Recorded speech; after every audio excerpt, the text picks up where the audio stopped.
शुरू अल्लाह के बाबरकत नाम से जो बड़ा मेहरबान और निहायत रहम करने वाला है। इस्लामी सबक आमोज और तारीखी वाक़यात किस्से कहानियों के इस सफर में एक बार फिर आपको खुशामदीद कहते हैं। दोस्तों, पुराने वक्तों की बात है। एक बादशाह था जिसकी बहुत बड़ी सल्तनत थी। इसकी 7 बेटियां थीं, मगर बेटा कोई नहीं था। वो जब खुश होता एक मजमा लगाता और लोगों से सवाल करता, और जो इसके सवालों का सही जवाब दे देता उसको उसका मन चाहा इनाम मिलता। एक दिन बादशाह बहुत खुश होता है। वो अपनी बेटियों को बुलाकर पूछता है, मैं तुमसे एक सवाल पूछूंगा, अगर जवाब अच्छा लगा तो तुम्हें तुम्हारा मन चाहा इनाम दूंगा। सब एक कतार में खड़ी हो जाओ और एक एक करके बताओ कि तुम किसका दिया खाती हो और किसका दिया पहनती हो। 7 में से 6 बेटियों ने कहा, अब्बा हजूर, आपका दिया खाते हैं और आपका दिया पहनते हैं, और आप ही की वजह से हमारी ये शान और शौकत है। ये सुनकर बादशाह बहुत खुश हुआ और सबको इनकी मनपसंद चीज दे दी। मगर जब सबसे छोटी बेटी की बारी आई तो इसने कहा,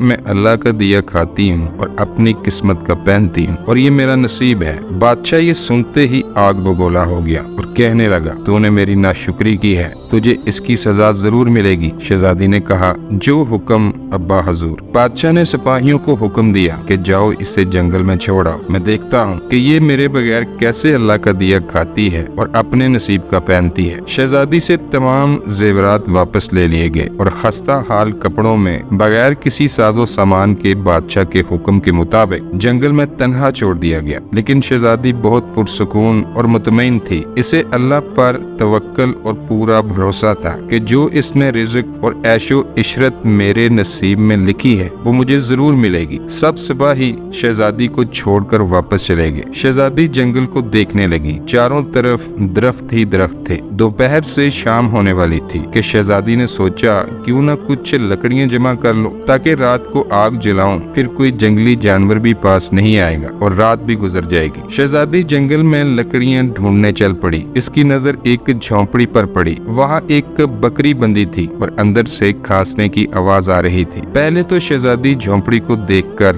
बहुत हैरान हुई, मगर जब वो झोंपड़ी के अंदर दाखिल हुई तो क्या देखती है कि एक बूढ़ा ज़ईफ शख्स एक चारपाई पर लेटा है, खांसते खांसते पानी पानी पुकार रहा है। शहजादी इधर उधर देखती है कि कोने में एक पानी का मशकीजा रखा होता है। वो प्याले में पानी भरती है और बूढ़े ज़ईफ को पानी पिलाती है, झोंपड़ी की सफाई करती है। इतने में बूढ़ा ज़ईफ शहजादी से पूछता है कि बेटी तुम कौन हो और इतने बड़े जंगल में यहाँ अकेली क्या कर रही हो। तब शहजादी इसे बताती है कि वो यहाँ कैसे पहुँची। बूढ़ा ज़ईफ इसे झोंपड़ी में ही रहने का बोलता है और कहता है कि मैं शहर में काम करता हूँ, सुबह शहर चला जाऊंगा और 8 दिन के बाद वापस आऊंगा। तुम यहीं रहो, झोंपड़ी में खाने का सामान मौजूद है और पास नदी भी है, वहाँ से तुम घड़ा भर के ले आना। सुबह को बूढ़ा शहर चला जाता है। शहजादी यहाँ अकेली झोंपड़ी में साफ सफाई करके बकरी का दूध निकालती है। आधा अपने लिए रख लेती है और आधा बाहर कोने में बर्तन में डाल देती है कि रात को कोई जानवर भूखा प्यासा होगा तो पी लेगा, और खुद अंदर जाकर सो जाती है। सुबह सवेरे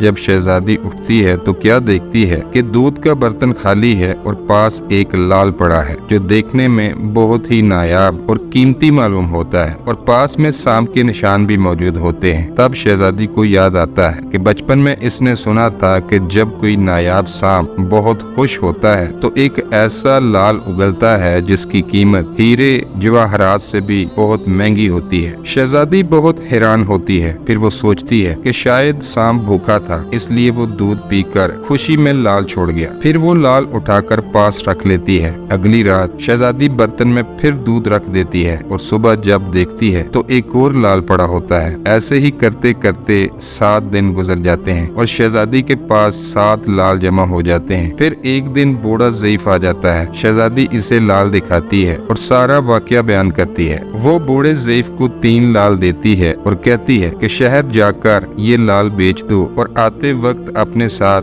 महल बनाने वाले मजदूर भी ले आना। बाकी 4 लाल शहजादी अपने गले में माला के तौर पर पहन लेती है। कुछ ही महीनों में जंगल में एक आलीशान महल तैयार हो जाता है जिसमें बूढ़ा ज़ईफ और शहजादी रहने लगते हैं। ऐसा खूबसूरत महल जिसमें हर आराइश, नौकर चाकर, दुनिया की तमाम नेमतें मौजूद होती हैं। शहजादी जंगल में लकड़ी की एक फैक्ट्री भी लगा देती है जिसमें गरीब काम करते हैं, जिससे इनकी रोटी रोजी भी चलती रहती है। देखते ही देखते जंगल एक शहर नुमा बन जाता है और दूर दूर तक बहुत धूम मच जाती है कि शहजादी बहुत रहम दिल है। ये खबर ऐसे तैसे बादशाह तक पहुंच जाती है तो बादशाह के दिल में इश्तियाक और चाहत जागती है कि देखो तो सही कौन से मुल्क की शहजादी है जिसकी इतनी तारीफें हैं। बादशाह सिपाहियों के हाथ पैगाम भेजता है। बादशाह के सिपाही जब शहजादी को पैगाम देते हैं तो शहजादी ये हुक्म देती है कि बादशाह एक ही शर्त पर हमसे मिल सकते हैं कि वो अपनी तमाम बेटियों को साथ लेकर आए। सिपाही जाकर बादशाह को ये पैगाम दे देते हैं। एक दिन बादशाह अपनी तमाम बेटियों के साथ शहजादी के महल जाता है। शहजादी